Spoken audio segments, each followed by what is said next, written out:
আসসালামু আলাইকুম। সবাই কেমন আছেন? আমরা ভালো আছি আলহামদুলিল্লাহ। সবাইকে শুভ সকাল এবং ঈদ মোবারক।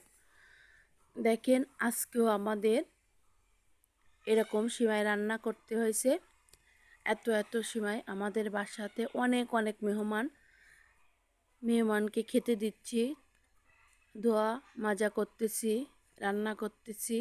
এগুলাই শ্বশুরবাড়িতে কাজ ছাড়া কোনো কথা নাই। ঈদের দিনে সকাল থেকে রাত পর্যন্ত শুধু রান্না বাড়া আর খাওয়া দাওয়া। এই যে আমি বিভিন্ন রকম সিমাই রান্না করেছি, জর্দা সিমাই, দুধ সেমাই, লাচ্চা সেমাই, আর হচ্ছে আমার হাজবেন্ডের জন্য অল্প মিষ্টি দিয়ে শক্ত করে সিমাই রান্না করেছি। এই যে এই কয় রকম 4-5 রকমের সিমাই রান্না করেছি।